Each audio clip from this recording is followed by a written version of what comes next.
Hello all. Today we would be discussing South Asian Association for Regional Cooperation, that is also known as SAARC.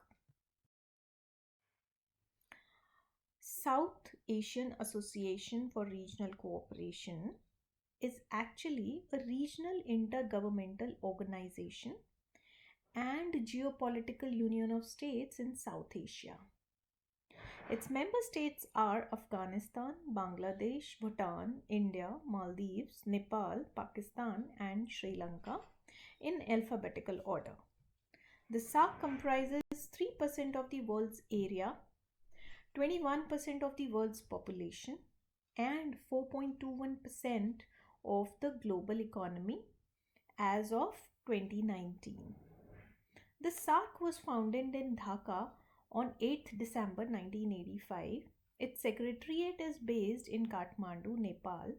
The organization promotes development of economic and regional integration. It launched the South Asian Free Trade Area in 2006.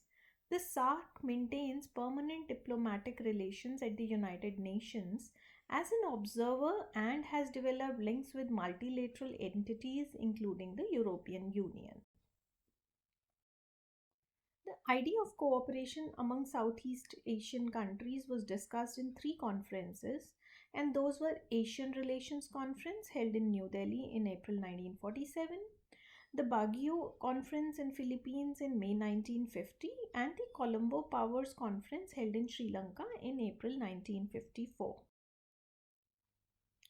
In the ending years of 1970s, the seven inner South Asian nations that included Bangladesh, Bhutan, India, Maldives, Nepal, Pakistan, and Sri Lanka agreed upon the creation of a trade bloc and to provide a platform for the people of South Asia to work together in a spirit of friendship, trust, and understanding.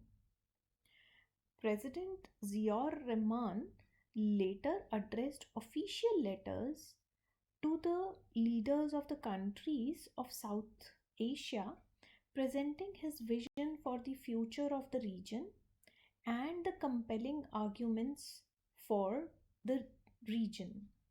During his visit to India in December 1977, Rahman discussed the issue of regional cooperation with the Indian Prime Minister Morarji Desai. In the inaugural speech to the Colombo Plan Consultative Committee, which met in Kathmandu also in 1977, King Birendra of Nepal gave a call for close regional cooperation among South Asian countries in sharing river waters.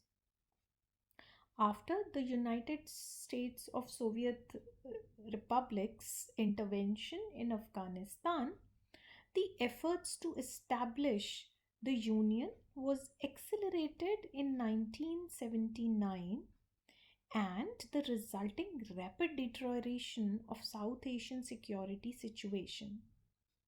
Responding to Rahman and Birendra's convention, the officials of the foreign ministries of the seven countries met for the first time in Colombo in April 1981.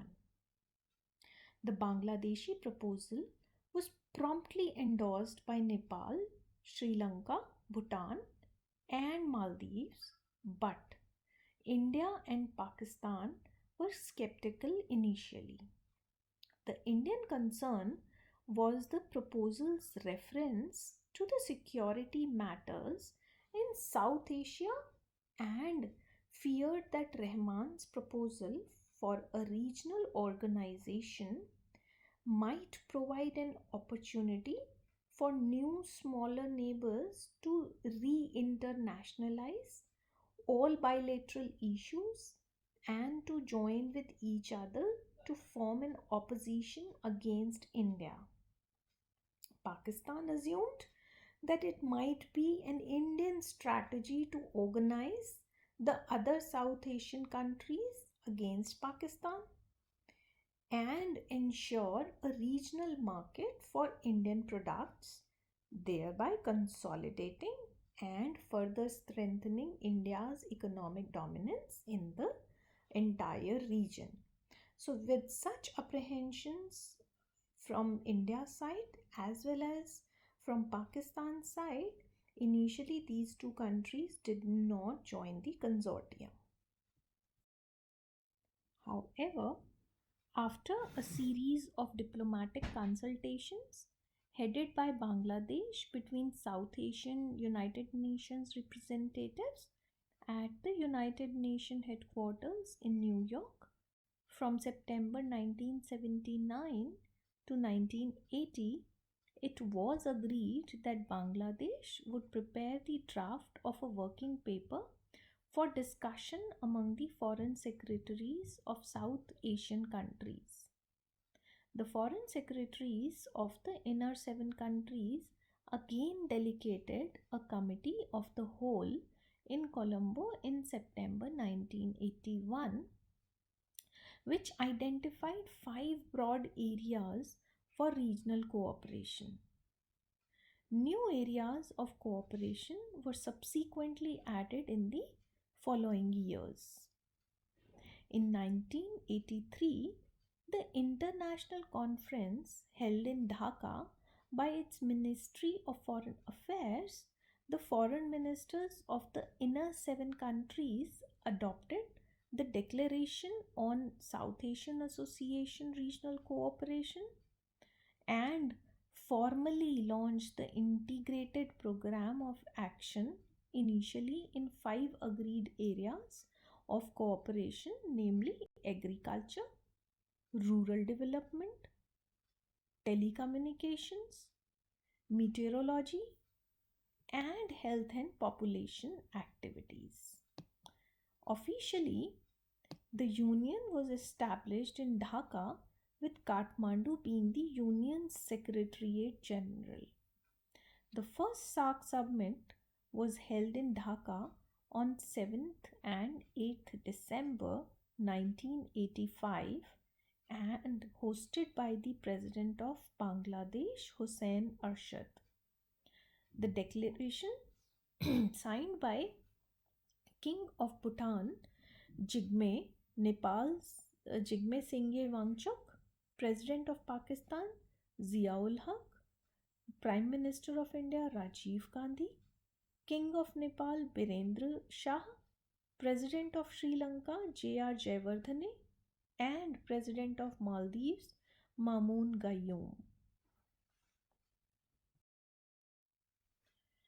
About the members and observers of SAARC, the member states, as we have already seen in alphabetical order, it's Afghanistan, Bangladesh, Bhutan, India, Maldives, Nepal, Pakistan, and Sri Lanka.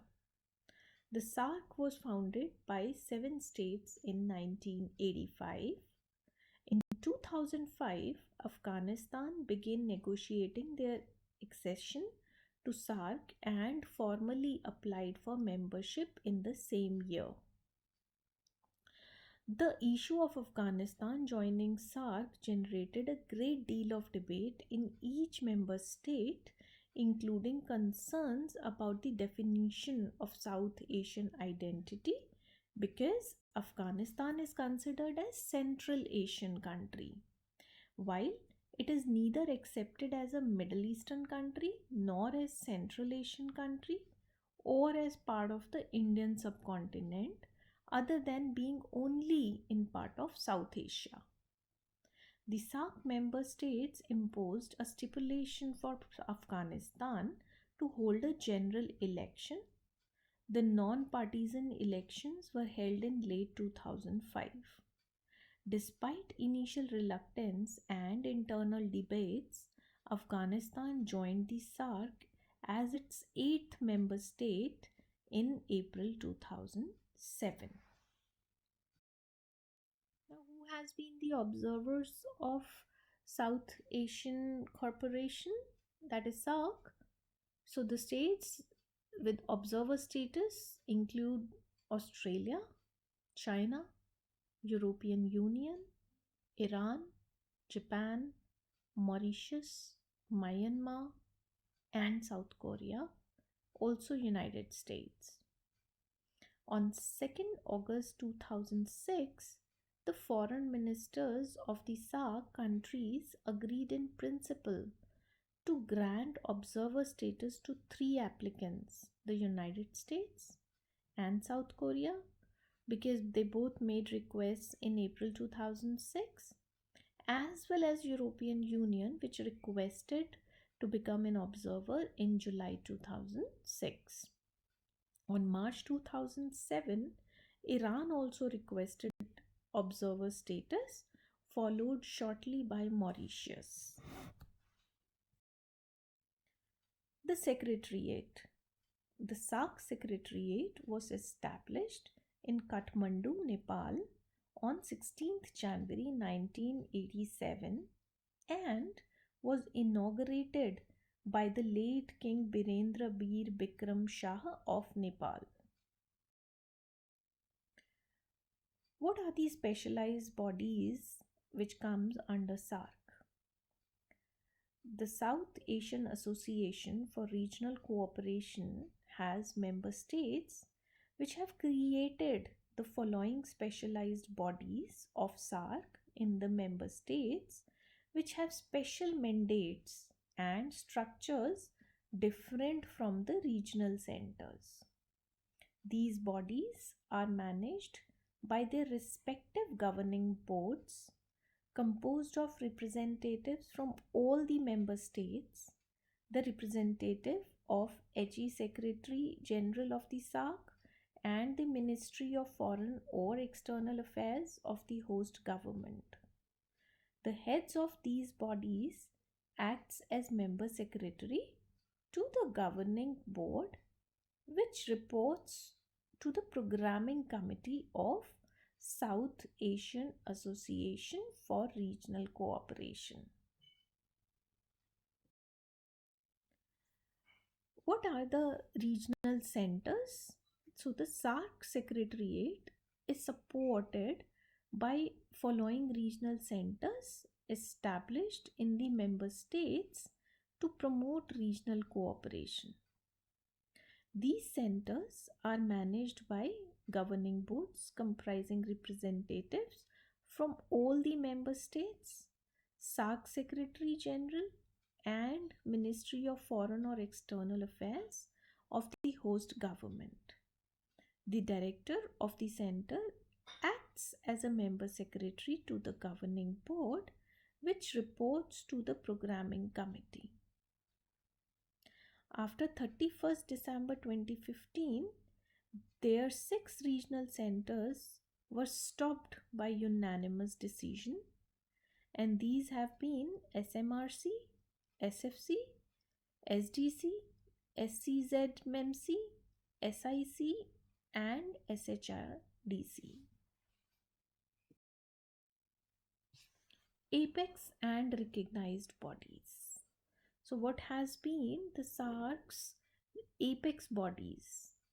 So, South Asian Association for Regional Cooperation has 6 apex bodies. What are these?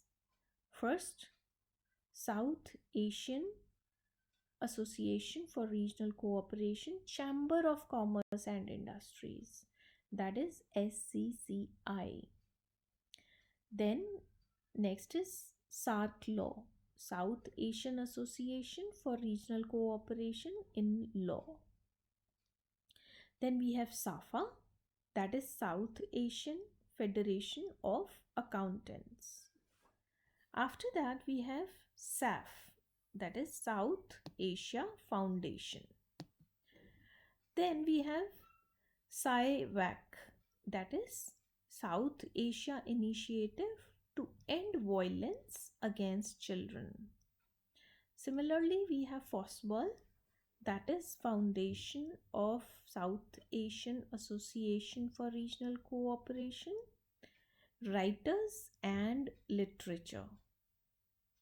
Then Isala Vikarun is the current Secretary General of SAARC. Also, SAARC has about 18 recognized bodies working under it.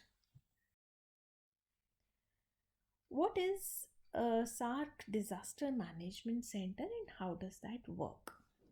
So, South Asian Association of Regional Cooperation, that is SARC, has a disaster management center that is also known as SDMCIU.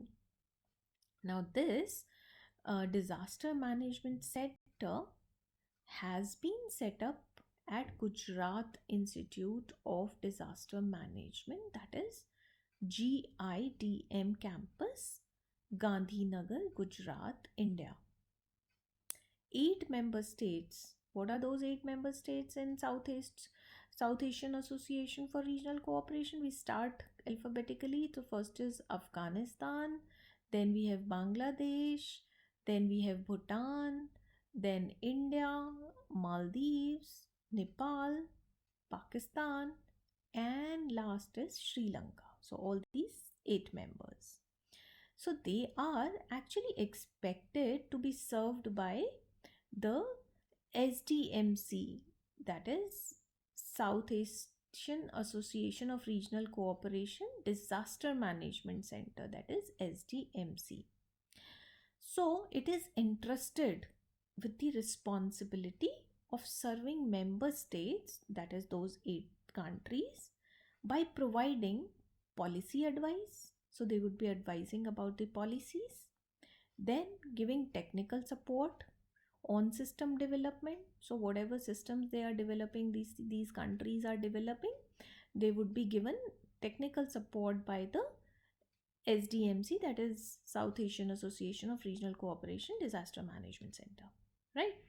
And then it also helps in capacity building services and training for holistic management of disaster risk in South Asian Association for Regional Cooperation region. The center also facilitates basically exchange of information as well as expertise for effective and efficient management of disaster risk. Why? Because they do understand the significance of uh, equipping yourself before the disaster so that you are able to reduce the risk of disaster. We in SARC, they have dedicated one separate department and organization for disaster management.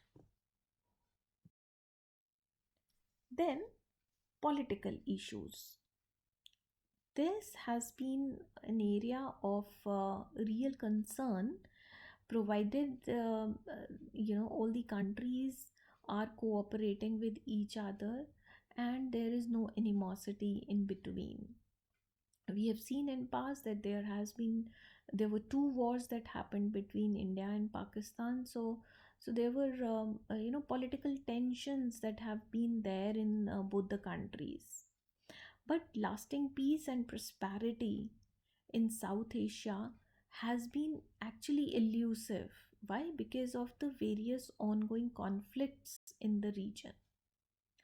Political dialogue is often conducted on the margins of South Asian Association for Regional Cooperation meetings, which have refrained from interfering in the internal matters of its member states. During 12th and 13th SARC summits, extreme emphasis was laid upon greater cooperation between the SARC members to fight terrorism.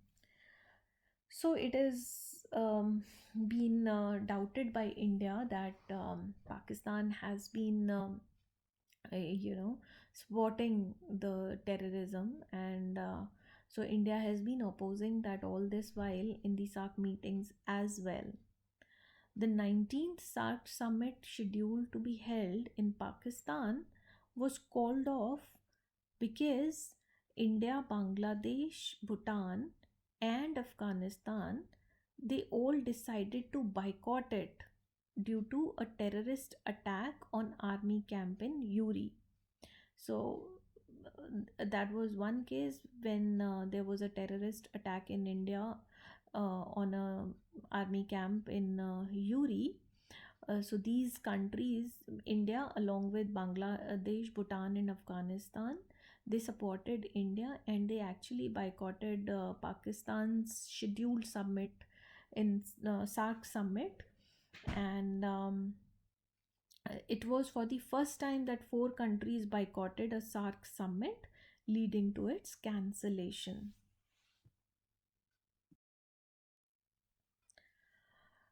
Uh, After political arena, we can actually discuss about South Asian free trade areas. So the SAFTA was envisaged primarily as the first step towards the transition to a South Asian free trade area. SAFTA, South Asian Free Trade Area, leading subsequently towards a customs union, common market, and the economic union. So, SAFTA has been promoting the common markets, the economic growth of the countries, and the customs ease off of the policies. In 1995, 16th session of the Council of Ministers that happened in on 18th and 19th December 1995 in New Delhi agreed on the need to strive for the realization of South Asian Free Trade Area, and to this end an intergovernmental expert group was set up in 1996 to identify the necessary steps for progressing to a free trade area.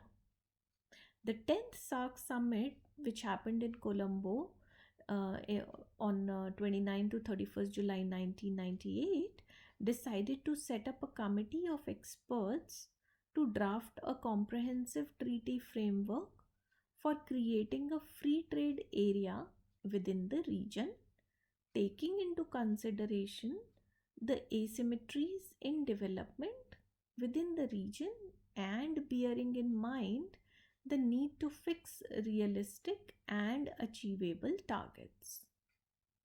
The South Asian Free Trade Area, that is SAFTA agreement, was signed on 6th January 2004 during 12th SARC summit held in Islamabad, Pakistan.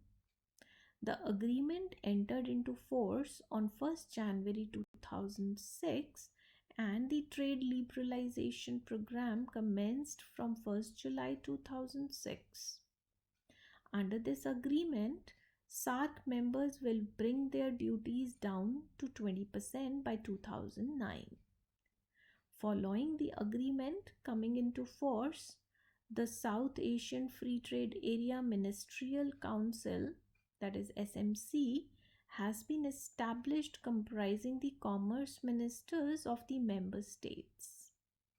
In 2012, the SARC exports increased substantially to $354.6 million from $206.7 billion in 2009. Imports too increased from $330 billion to $602 billion over the same time period. But the intra-SARC trade amount to just a little over 1% of SARC's GDP. In contrast to SARC, in ASEAN, which is actually smaller than SARC in terms of the size of the economy, the intra-block trade stands at 10% of its GDP, which is huge. So the South Asian Free Trade Area was envisaged to gradually move towards the South Asian Economic Union, but the current intra-regional trade and investment relation are not encouraging, and it may be difficult to achieve this target. The SARC intra-regional trade stands at just 5% on the share of intra regional trade in overall trade in South Asia. Similarly, foreign direct investment is also dismal. The intra regional foreign direct investment flow stands at around 4% of the total foreign investment. The SARC visa exemption scheme. South Asian Association for Regional Cooperation visa exemption scheme was launched in 1992. As we know, there are 8 members in SARC. So, the leaders at the fourth summit that was held in Islamabad from 29 to 31st December 1988, realizing the importance of people to people contact among South Asian Association for Regional Cooperation countries, and that is those 8 countries, decided that certain categories of dignitaries should be entitled to a special travel document. So the document would exempt them from visas within the region, that is, among these 8 countries. As directed by the summit, the Council of Ministers regularly kept under review the list of entitled categories. So, what does that mean? That the list of the entitled people or categories which had exemption of visa while they are in that region was actually not stable. It kept on changing, and the Council of Ministers actually kept updating it as well. Currently, the list included 24 such categories of entitled people, which would include all the dignitaries, judges of high courts, parliamentarians, senior officials, entrepreneurs, journalists, and athletes. The visa stickers are also issued by the respective member states to the entitled categories of that particular country. So if you have certain visa sticker on your passport, then you are able to move around in these 8 countries without getting issued any formal visa as well. The validity of the visa sticker is generally for 1 year only. The implementation is reviewed regularly by the immigration authorities of South Asian Association for Regional Cooperation member states. So all these countries which are the members of SARC, they would actually implement and review the immigration rules and authorities and laws every year so that they remain pretty updated. So this has been the SARC's story.